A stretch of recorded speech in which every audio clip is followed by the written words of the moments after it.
steel and wood and wire, they can change two things to one. They are languages and letters, they are poetry and all. They are love and understanding, and they're better than they all. They are languages and letters, they are poetry and all. They are love and understanding, and they're better than they all.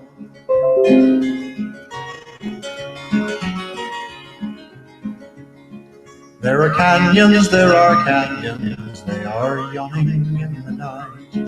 They are rank and bitter anger, they are all devoid of light.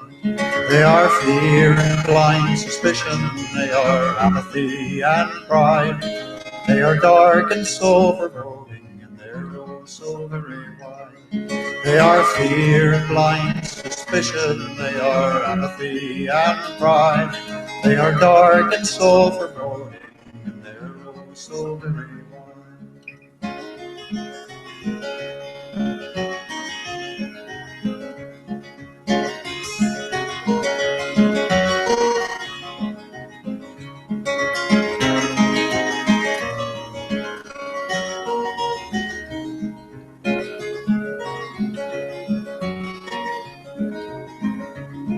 Let us build a bridge of music, let us cross it with a song.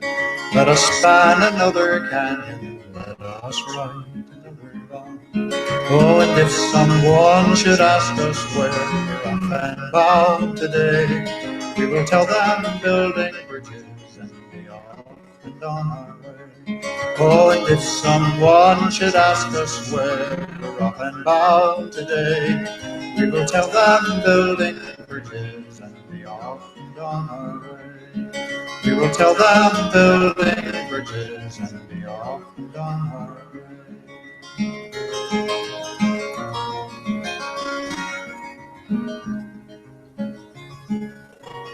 We will tell them building bridges and be off and on our way. Thank you, Bill Staines, for letting us use your Bridges song on Bridges programming. It's sort of apropos that people are just all screwed up with their fears and their belief systems that don't allow them to go forward. It's really a shame that the world is so screwed up. But that brings us to why we're doing this program. Welcome to Bridges Programming World Call-In. Next to me is Susan Colmont. On the phone is Dennis Carius. Hello, Dennis. How are you? And hi, Susan. Hello, Dennis. And he's about 2,000 miles away. And I'm Jeff Beller. And we had a few interesting call-ins. And this is World Call-In. It's brought to you by the Human Renewable Energy Measure, which is on your screen now, and Bridges Programming, which is our way of communicating. And we also have a nonprofit called Renew the Earth. And please check renewtheearth.org. There's a lot of free stuff on there to help play with your children and talk about what's nature and going outside for walks and experiments you can do with your kids about help them understand the physics of their existence, right? Existence, why we're here as a species, and what we're doing here. Why are we here on this planet? What's our purpose? And we of course that we've been talking about purpose of life for many years, but we are here to sort of make it better, because I know that I woke up this morning and I realized, I turned on the news and I realized I'm probably, because of my lifestyle, I'm probably killing 2 people today. I don't want to kill anybody, but that's the way our system works. Our system is set up so we are getting the best price for stuff we can. As Dennis would say, we're putting in dictators around the world to get cheap oil and other natural resources from all over the world. And we're putting people into slavery for their basic existence to stay alive. The Human Renewable Energy Measure is very simple. It is saying that all human beings have to have their basic needs met. Now, not their wants, and I'll explain that in a minute. Their basic needs met for about an hour of their life a day. We all live about 80 years of age, more or less, close enough for science. We all use about 1 million calories of water or energy units of water, 1 million calories or energy units of food. And of course, we have the lifespan, and we have a certain amount of energy units we need for our shelter. Without those minimum requirements, we will die. That's physics. And human renewable energy measurement is based on physics. To make this happen, we're not asking you to send us money or join a group or sign up. Just if you understand what we're saying, just go to your websites or wherever you could possibly talk to people about a measurement that's based on human existence. On needs. On needs. Now, to survive. Right. And well, people say, well, we're all different. Well, that's true. We are all different. But our basic needs are all exactly the same. But our wants are different. Now, working 1 hour a day gives you 23 more hours to fulfill your wants. So what you're going to be using in, first of all, education. Education is built on millions of years of human beings' ideas and concepts being built and learned on from time to time. Every human being in the world has, in fact, figured out something, and they pass it on to the next generation. We created language to do this. We created languages and concepts. In order to be able to do that. And as long as we share them, there should be no proprietary rights for this, because it's always built on other concepts and other ideas. So, and some people would say that's communism, and I will agree with you. Education should be shared equally amongst all of humanity. However, then we have to say every human being in the world shouldn't have to work more than 1 hour of their life a day because of all the technology out there. For their human needs. For their human needs. Right. That is a form of an agreement which is socialized. So we're going to call that socialism. However, if you work harder, you should have more because you're willing to work harder out of your 23 hours more a day. And that's where, define what more is. Well, what is work? That's another definition. If you want, let me just finish that. But we now have to go to the third thing, which is capitalism. So you have to combine capitalism with socialism, an agreement, and then communism for the basic educational format. No human being should ever you finish what you were going to say. No, go ahead. Because you had an idea you wanted. I didn't. No, I can't. So anyway, so that's the point. We have a little Xena Warrior Princess music going on in the background, but that's it's interesting. So anyway, so that's the point. Now, Dennis, do you get that right about the economics of this? Oh, it's very, very interesting because we can do such a great job in this world. We're smart enough to do a great job. I want to stop. I want to stop you a minute here because that's our problem. We think we're smart enough. I believe we're pretty damn stupid, and the reality is that we all think we're so smart, or PhDs are real smart. No, we went to school and got an education, so that makes us real smart. But the reality is that we're not that smart because we're still killing one another, and we're still taking natural resources, and we're still we're not cooperating worldwide. And worldwide means this is a spaceship that Buckminster Fuller calls it a spaceship. Spaceship Earth. Spaceship Earth, and we are not that smart. We think we are, and that's what's screwing us up. And most of my education, my friends who are well educated, I call them intellectually paralyzed because they can't understand. You mean traditionally educated. Traditionally educated. Now, I can tell you for a fact that I know some kids, some uneducated people who understand about the HRM automatically because they're not privileged. They weren't born up with a silver spoon in their mouth, and being you're a little crippled when you have that advantage.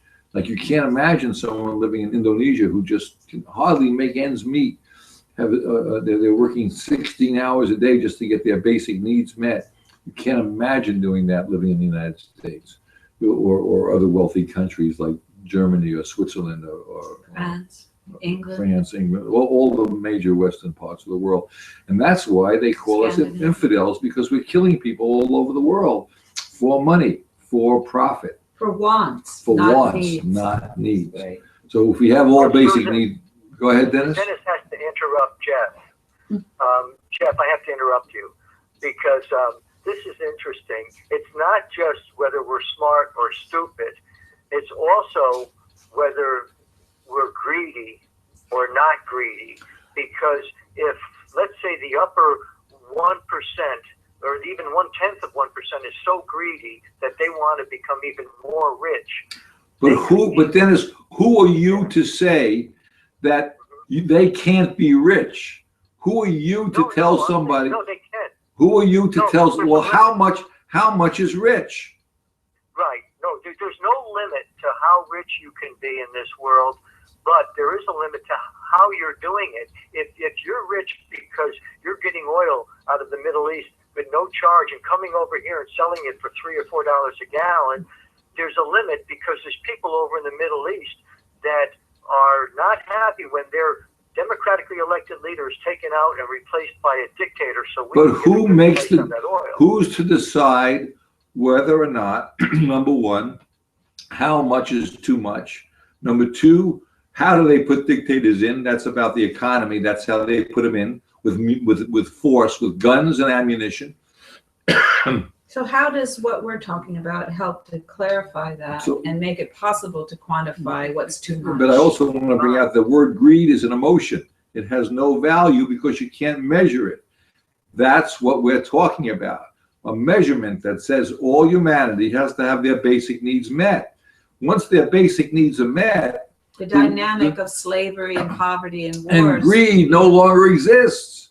Now you can work as hard. It's definitely minimalized a great deal. I mean, it can still exist. But the definition changes. Like Susan was talking about, the word work, the definition of work is different. Like we're going to get to the reason why we're doing these programs. These programs take us a tremendous amount of our energy and time to do them.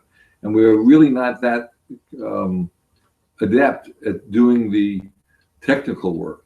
Now, we believe that it's important to do this work because that's why we started Bridges Programming, because we're trying to get a message out that all humanity has to have their basic needs met. And that means... And we think we figured out a way to express this in our economic systems. And it's a nonviolent, silent kind of revolution, if you want to call it that. And it's going to benefit every individual. Worldwide, right. Not just here. But without a measurement, we can't figure out, Dennis, how much a person should make or put back to the system because there's no measurement. And this measurement is based on every individual's survival. That's physical. Physical survival. And we felt that this was a good point to start because this is what's going to preserve our species. I mean, we've been here. It's been, science has said we've been around our presence on Earth has been maybe 3.5 million years. And maybe at this point, maybe we are ready for an agreement that every human on this planet receive food, shelter, and education, which are the basic needs. And these are not expensive things to provide worldwide. That's the way we started out, providing it in little groups and little tribes. We provided what everyone needed, and everyone did what they contributed what they were capable of. And now we're just a much, much larger group or tribe. And we need to, I think, and Jeff feels too, that we need to return to the what has worked and what has preserved our species from the very beginning, which is that we care about how other members of our group or tribe are surviving. And now, with our larger tribe, our larger group, our 7 billion people on the planet. It's the same dynamic that has to be applied, that food, shelter, and education must be free. They must be provided. After that, the free market, if you have a lot of wants that you want to satisfy, a lot of material things that you want, then you work extra hours for whomever you want at whatever salary you guys Or agree whatever you on. decide to do. Or, Like, I'll give you a for instance. but you don't have to do that. You can actually spend your extra time, your extra life time, not working for money, not working for wants, but you could be thinking, you could be playing music, you could be inventing stuff in your basement or in your attic. You can be reading and educating yourself. You can be enjoying the day. You can be enjoying your children and your family and other people's children and their families. You can be educating people, through your whatever you're doing. Please, and someone asked us. And these are not things And a friend of us from Africa asked us very simply. He said, "Tell people how they accomplish this." Well, you don't institute it yourself. You can't. What you can do to make this happen is very simply tell your friends about the Human Renewable Energy Measure, the HREM.org. People can agree on something an like agreement that all human beings have to have their basic needs met for 1 hour of their life work a day. And then you have to define what work is too, and that's another deal. Because the turn of the population, the turn of the human mind, the whole collective conscious mind of people, what we communicate to each other is extraordinarily powerful. And we know this because people try to control what we think constantly through radio and TV and movies and stuff like that. Mainstream media. And we know, that these things are extremely effective and they influence how we dress, how we act, how we talk, what our inflections of our speech are, and what these inflections mean. If someone speaks in a certain way, maybe like for instance with a British accent or something, you may think, well, they're smarter than most people because they have a British accent. So there's these. So there's a lot of commentators on the radio and on the TV that have British accents, and so oh man, that guy must be smart. I better listen. But we know that these things are not real. We know that that person is not any smarter than any other person, and it's probably an actor just reading a script that someone else has written for them, and they're not really thinking about it. They're just presenting it. So we know these things by now. Things like that are not as effective. But what is really effective is when people come together over a concept that they know is going to benefit everyone, and they can reason that out themselves. And when they come together, and it doesn't, as I said, it's not going to create any kind of upheaval. It works right through the economics as we know it, but it creates a starting point in the economics. Right now, anybody can say what the dollar is worth or the yen, or these things fluctuate constantly. The mark, the euro, these things are not, they have no standard, no starting point. And they don't. But if you don't know where you are, you can't get somewhere. Right. For instance, if you don't have a way, and that sounds very simplistic, but it isn't. Well, it is that simplistic. It is that simplistic. But it's profound. Also, if you and an agreement, and I'm going to bring this. I bring this out in a lot of programs. Well, I asked my granddaughter one day. I said, "Look at that red cow." She said, "No, Grandpa, that's a red barn." And we were always kidding around. I said, "How do you know it's a red barn?" And she looked at me very seriously, and she said, we all agree it's a red barn. It's a red barn, not a red cow." Well, this is how language is created. And language is ideas, and ideas that have stood the test of time, and they're assigned words to convey those concepts.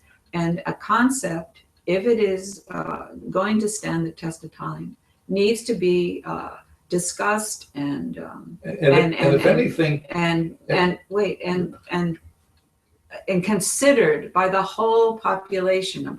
And that means, we're all capable of thinking. We're all capable of coming to conclusions. And we are inventing the language. It's constantly being invented. Communication is constantly being refined, through the various technologies too that are accessible to us now. computerized and phone technologies. But most of the world is not benefiting from this yet.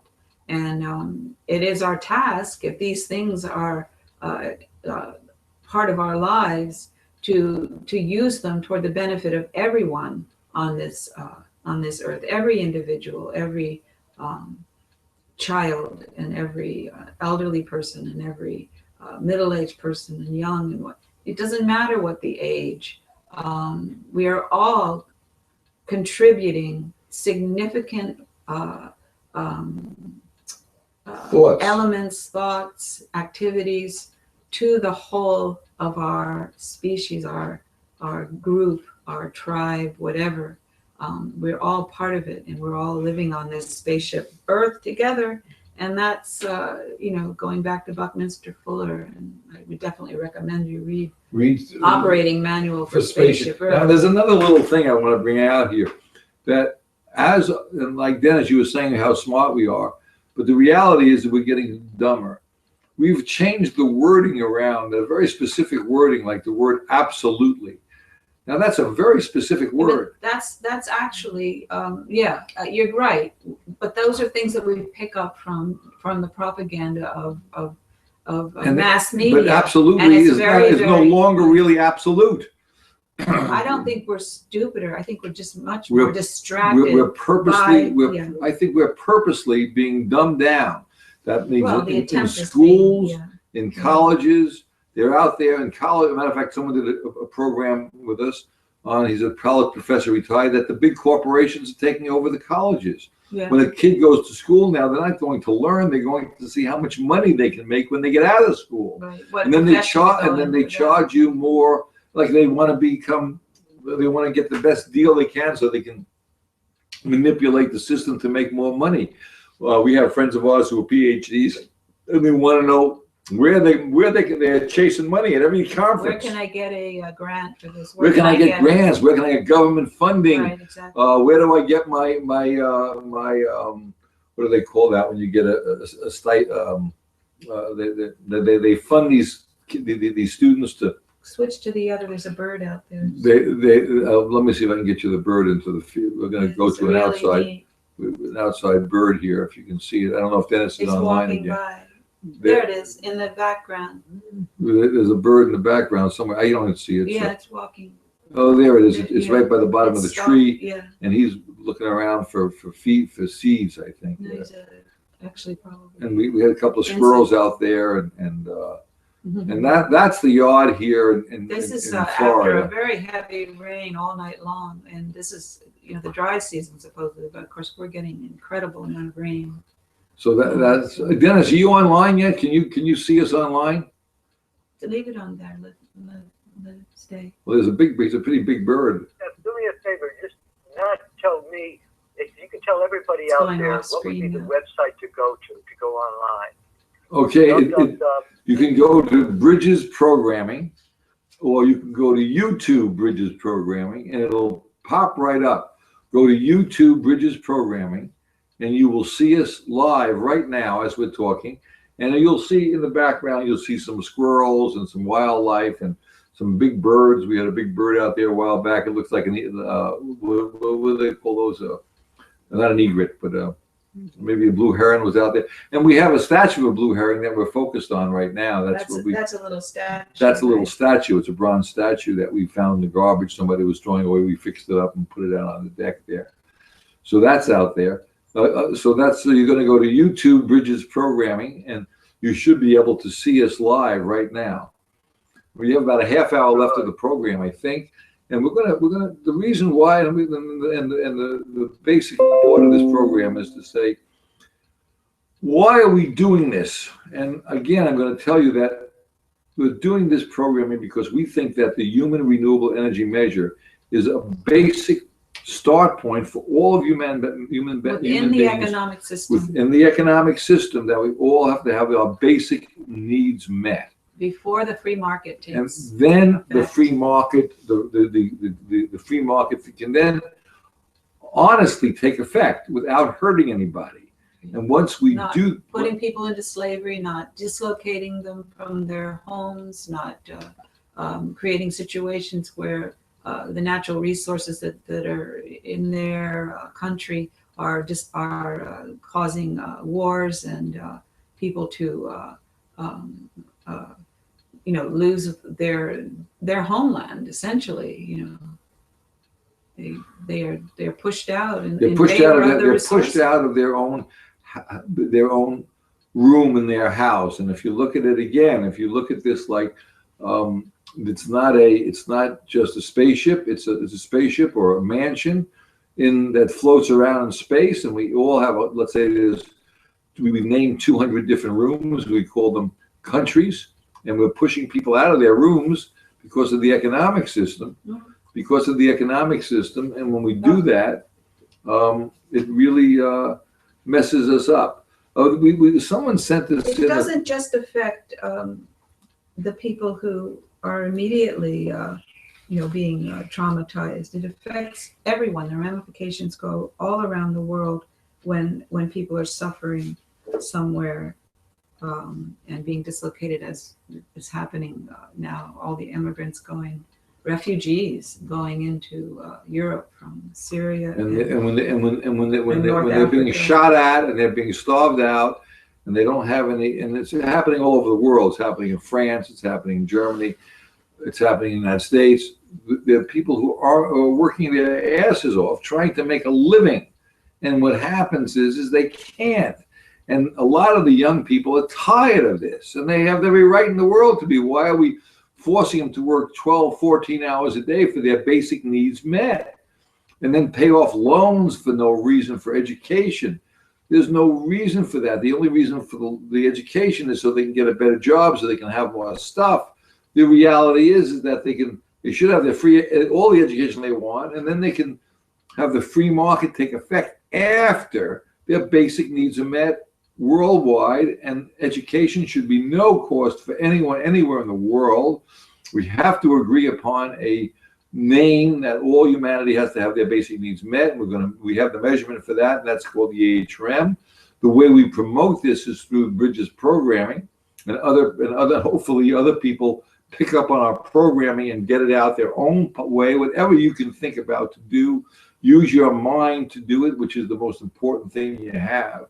And try to realize that there's something radically wrong, but to make it change, you as an individual have to make it figure out your own way to move this measurement forward. Well, it's all about communication. Right. It's first understanding the need for something like this, and then communicating it to people that you know, people that you meet.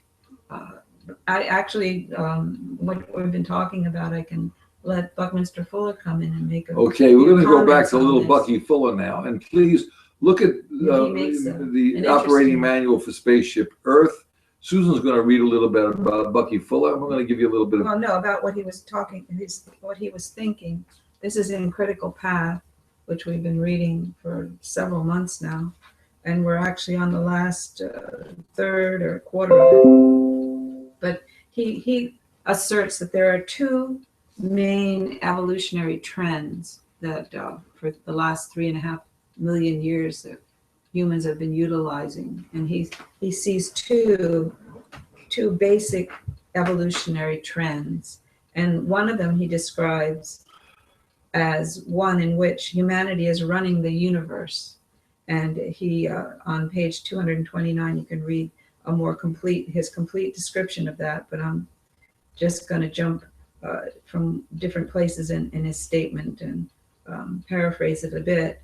This assumption is that humanity is running the universe, quote, therefore, if its power structure leaders decide that it is valid to cash in on all of nature's available riches, to further enrich the present rich, or to protect them militarily from attacks by their assumed enemies, all at the cost of terminating human presence on planet Earth, that is the power structure's divine privilege.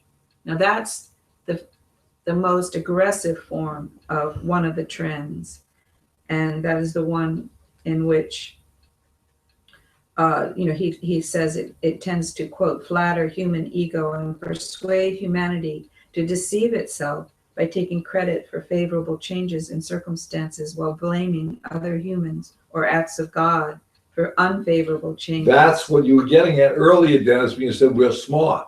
Well, we're not smart. That's exactly the statement, that we're blaming other human beings, but we are not doing this smartly.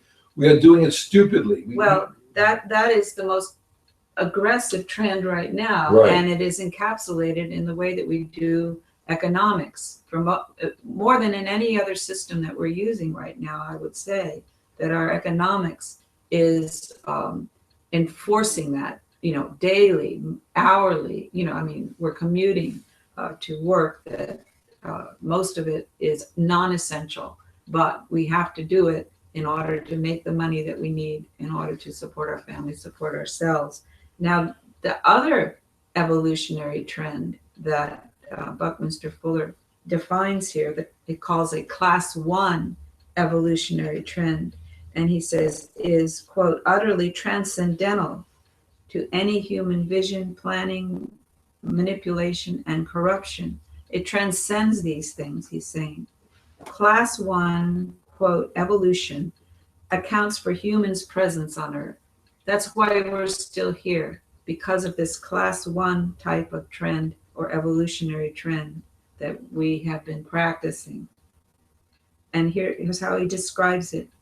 It accounts, quote, for their having always been born naked, helpless for months and inexperienced, ignorant, hungry, thirsty, curious, and therefore fated to learn how to survive only through trial and error. 1, progressive accumulation of experience, unquote. In other words, we're born so helpless that our brains have to be functioning at a very high level. Now let me get back to Dennis's curiosity. Dennis's greedy child thing, where an infant cries or screams because they want more food. That's trial and error. See, that's not greed. They're learning how to function in the world. It's part of learning. Does that make sense to you, that when you're born and you're born naked, you're born helpless, you try to learn how things go? Does that make sense to you, Dennis? Oh, yes, Jeff, believe me, I'm not saying that 2-year-old who hasn't eaten in 3 days is greedy. I'm not saying that word greedy should be used. But when they grab that food, I'm just saying that they really should have been fed. Well, it's trial and error. It's just trial and error, and a child is learning. That's a learning experience. and should have been fed is another thing, but as a species, we learn that. Well, okay, I just wanted to bring that out and touch base. Were you able to find us on YouTube? Wait, let me finish. Okay, go ahead. Oh, yes, and actually, no, after I saw you and Susan on the screen. Okay, we're going to go back. You're going to go back to Bucky. I want to continue. Let's go back to Bucky a minute, because Susan has a trend she wants to get done. He hasn't finished describing okay. the main reason why we're still here as a species. The species is here for a reason. Go ahead. No, this class 1, he calls it a class 1 evolutionary trend. Does that make sense to you guys? Yes, class 1. And this is the one in which we are accumulating experience. Over 3.5 million years, we have been accumulating through trial and error experience, progressive accumulation of experiences that save our lives, experiences that are survival experiences. Okay, a quote, this is Bucky speaking again. Class 1 evolution accounts for humanity's unexpected invention of communication, and thereby the integration of the experience 1 information of the many, whereby the integrated information of the many increased the capability of humanity at large to cope with exigencies of life, the problems, the challenges of life.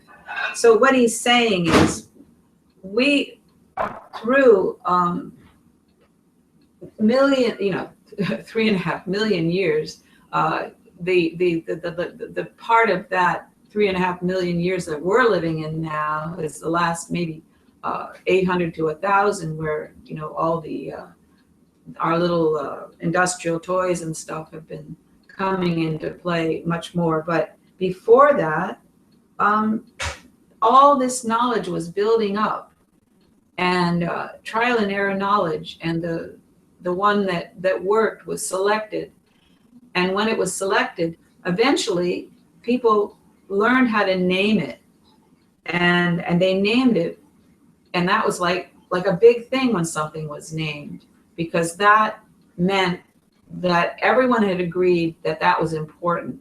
And so language evolved and evolved and evolved, and that language made it much more efficient for people to communicate what was important. You know, they could say, I made a tool that can do this. You can do that too by doing this. Instead of somebody, you know, laboriously showing someone else, you know, every little move that created something, or taking them out. They can describe with words, you know, before the experience, for people to learn. And language is imperfect. You know, even today, it's very, very hard to communicate accurately. And you find this out even more when you're doing this kind of work, you know, programming and trying to express in general, in a clear way, in our case, the concept of why the Human Renewable Energy Measure needs to be in our economics. This is not an easy task to communicate. It almost feels like there just aren't enough words yet, but people still understand intuitively, and not everything has to be expressed in order for people to understand. It doesn't all have to be put into words for people to understand. We still communicate very well with intuition and leaps of understanding that words hint at. So Buckminster Fuller is saying that this class 1 type of evolution, after it is progressively integrated into the total experience 1 information, to the unpredicted invention of writing or visual communication, by means of which the dead could speak to the living, and within which total written information history, human mind from time to time discovered repetitive patterns, which in turn sometimes led to the discovery of generalized scientific principles. So we're still doing trial and error, he's saying. And we're even learning from people who are no longer living, and he's an example of that, because he wrote it down. And we can go back to these books, and hopefully they will be reprinted again, especially this one, Critical Path. You can get the operating manual for Spaceship Earth as a text or a PDF on the internet. So you can download that and read it right on the internet. But as far as most of his books are out of print now, and it's only taken less than 25 years for whatever the general trend of society is now to put him into obscurity and not recognize the incredible thinking that he was doing, and trying to help humanity through that thinking. And his basic idea was that technology, as it improves more and more, it will take humanity with it. It will improve the human existence more and more. And that's what it should be doing. It should not just be enriching a very small part of the population. So then he talks about how class 1 evolution works and how it worked from the very beginning. Quote, class 1 evolution had human fathers and mothers for multi-millions of years, serving as the memory bank authority that showed children what they could safely eat and how to communicate. The parents told the children what they could or could not do to get along with the system into which they were born. the parents told the children what they should or should not believe. To history's children, the parents were the authority. So, this has been the case for probably maybe 2.5 million of those years that we've been here. And this is free education. And the precedent is there. Education must be free. It started out with parents educating their children, but it now become even a more comprehensive type of education that's possible, that we can learn from people who have died through books. We can learn from the internet, all the information that's being accumulated there all the time. We can learn from our constant radio and TV and movie inputs, and it's very easy, if people want to communicate on the phone now. So you can learn from thousands of people, not just your parents, and over your lifetime, millions of people. So this has all been exponentially ramped up as far as how many sources we have for learning. Of course, you can go to university too, but right now that has become so expensive for most people, and also expensive in terms of time. Most people who would like, even if they have,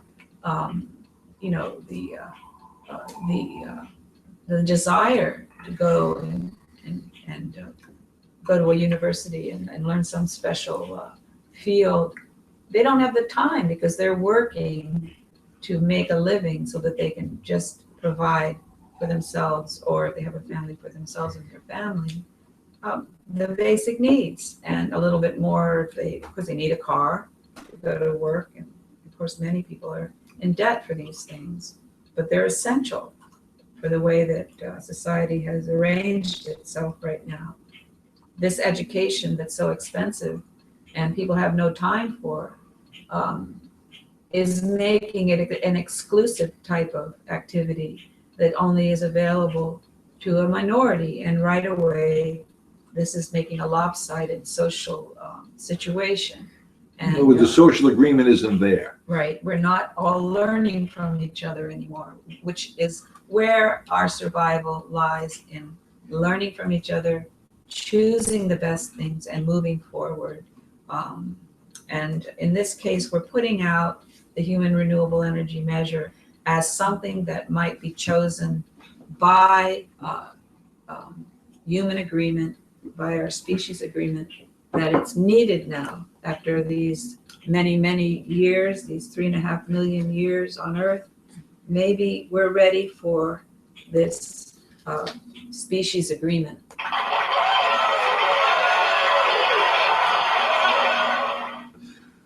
How do you like that, Dennis? Oh, I like that. I just saw the screen came right back to Jeff and Susan. Jeff was even waving, saying hi. I like that. Okay, well, we need to get all these other.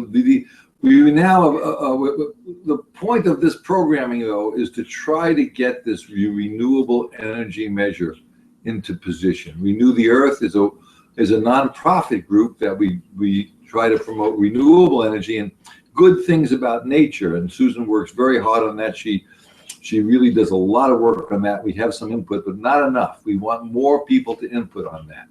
We can't do it ourselves. We need help. The Bridges programming, if you have an idea and you want to do a humanitarian show, join Bridges programming. Yeah, you could do that, but just, by help is just think about what we're talking about, talk to your friends about it. Right, get the message out. The most important help. We don't want your money help. That's what, immediately when you say help, people think about money. No, we don't want your money. We don't want your social security number. We don't want your website. We don't want anything from you, but use your mind to help humanity. Don't worry about what the rest of the world's saying. We're saying to you that that's a lot of erroneous stuff. Mainstream media, as Dennis would say, is not really telling us we don't think is the truth, even though there's parts of it that may be, but we're not sure. And then one of the biggest things we say is we may not be right.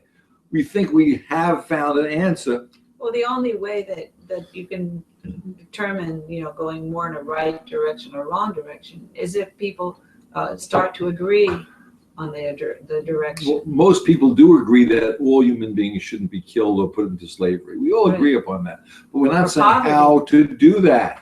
Right. We're going to play. I think Susan's going to try to get a song out here that Well, it was a it was sent to listener us. sent it to us, and I'd like to play part of it. I hope that he doesn't mind.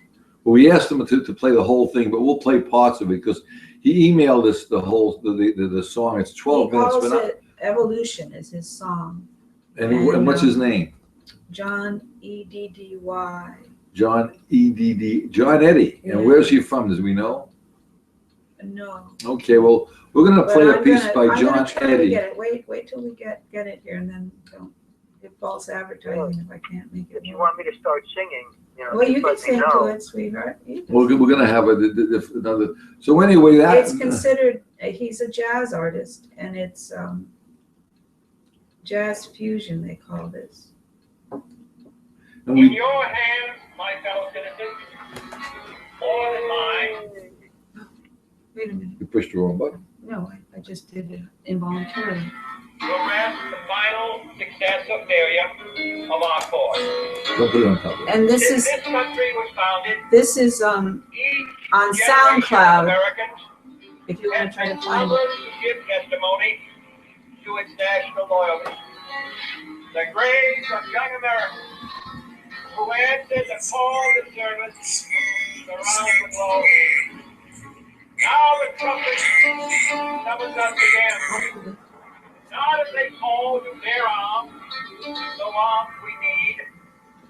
Not as a call to battle, though in battle we are, but a call to bear the burden of a long twilight struggle, year in and year out, rejoicing in hope, patient in tribulation, a struggle against the common enemies of man, tyranny, poverty, disease, and war itself. Can we forge against these enemies a grand and global alliance, north and south, east and west, that can assure a more fruitful life for all mankind? Will you join in that historic effort? In the long history of the world, only a few generations have been granted the role of defending freedom in its hour of maximum danger. I do not shrink from this responsibility. I welcome it. I do not believe that any of us would exchange places with any other people or any other generation. The energy, the faith, the devotion which we bring to this endeavor will light our country and all who serve it. And the glow from that fire can truly light the world. And so, my fellow Americans, ask not what your country can do for you, ask what you can do for your country.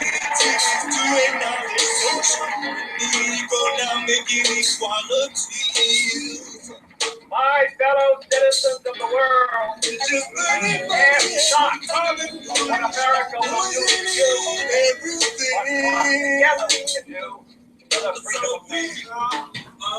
And that's that's a sample of what we were saying. So we're just going to get that out now. I'm going to shut that down. I want you to look at something. It's not so much it's not so much what we could do.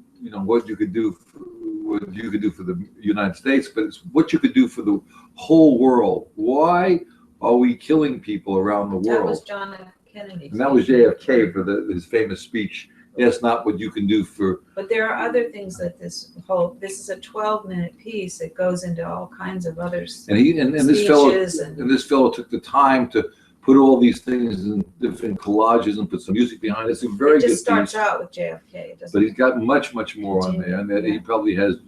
A matter of fact, if you listen to V for Vendetta, the very end of V, when they're going through the credits, they have something very similar, and they hear all the voices of different people.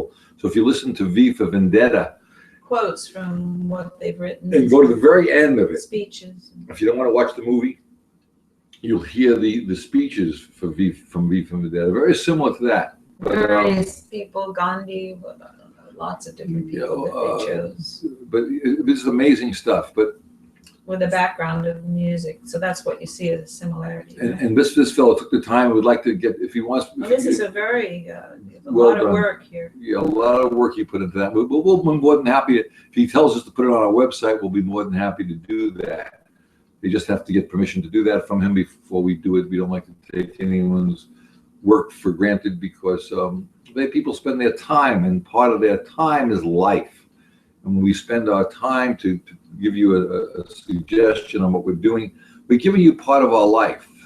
And without giving part of that life, there's no pay for life. I mean, if you wanted to get paid if someone said to me, "What's your life's worth?" It would be a very difficult thing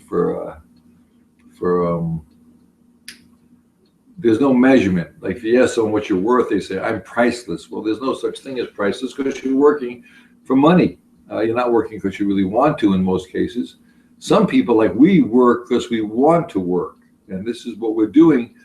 I know it doesn't look like it, but this is a tremendous amount of work for us. But we're not getting paid for it. You couldn't pay us to do this. We're doing this because we think it's very important for survival of the humanity. It's very important that we stop poisoning our planet, poisoning the air, water, and We need a ground. humane agreement, and we feel that the Human Renewable Energy Measure can take us in And that mainstream direction. media will not talk. They dance around this. They always dance around. Well, I heard something that was really sort of sad recently. There've been, I haven't listened to the debates yet, because the debates for the presidential candidates, because it seems too early to me to be concentrating on that. It's a little premature, but you do hear some clips on regular news coverage, and there was a recent debate between Bernie Sanders and Hillary Clinton, and they're now defining their different positions as, well, Bernie Sanders is an idealist, and he's poetic, and he's got a vision, and Hillary Clinton, she's real practical, and everything has to be achievable, and forget the poetry. She says, we don't need poetry, we need practical solutions. So they're making a division there. I got the hiccups now. But I mean, when somebody says forget the poetry, then they're saying don't think, don't have an imagination, don't invent, don't be creative. Everything's going to be manageable with the elements that we have right now. And if you hear someone say something like that, that's not a good thing. Very dangerous position for someone. And I'll tell you why. Because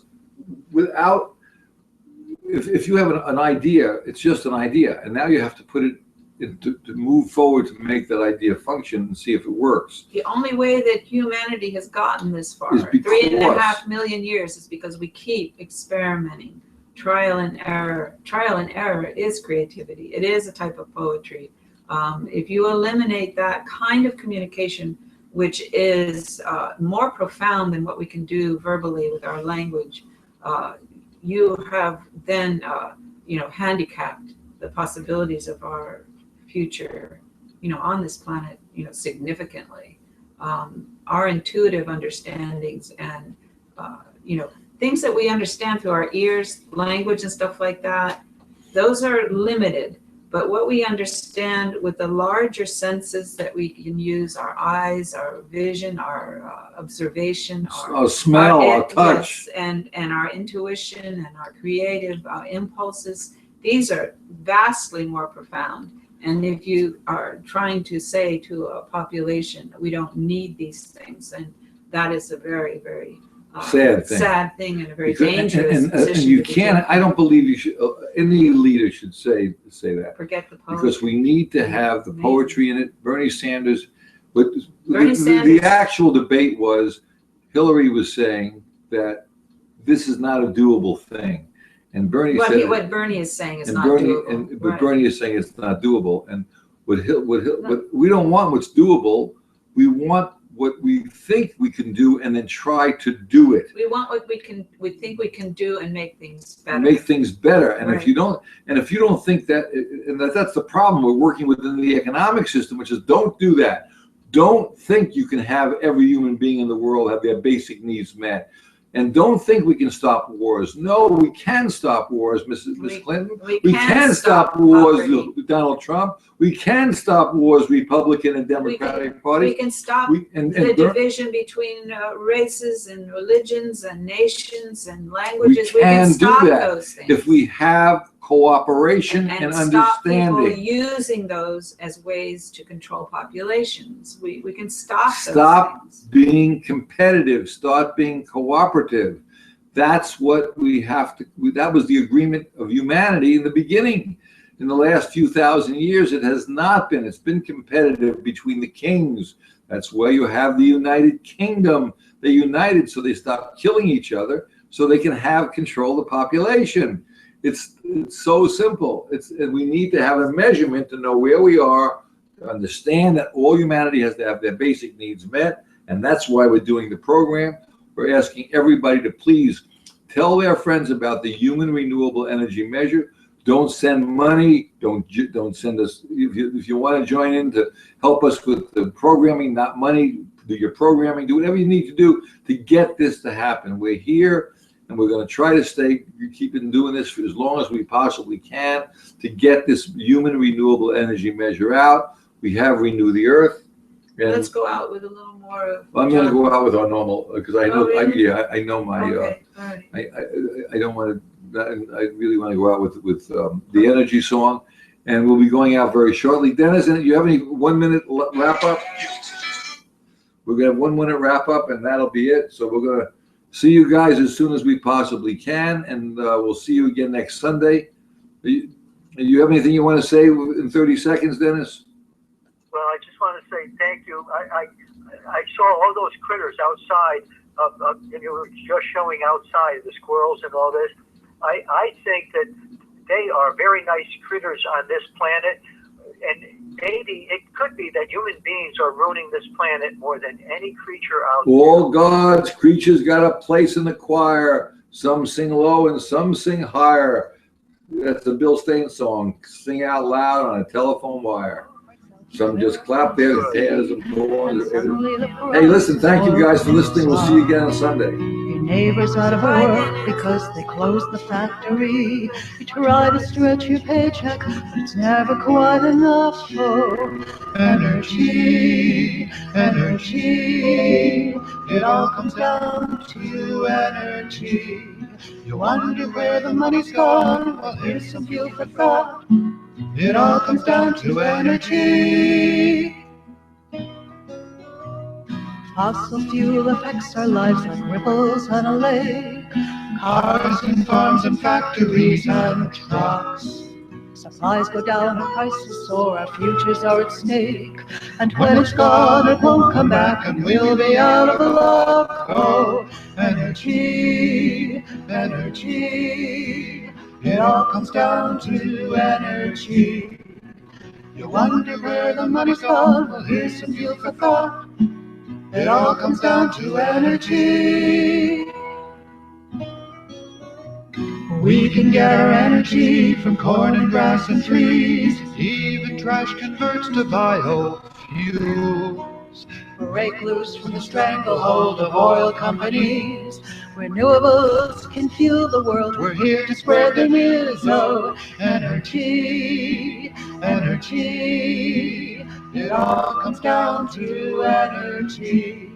You wonder where the money's gone. Well, here's some fuel for thought. It all comes down to energy.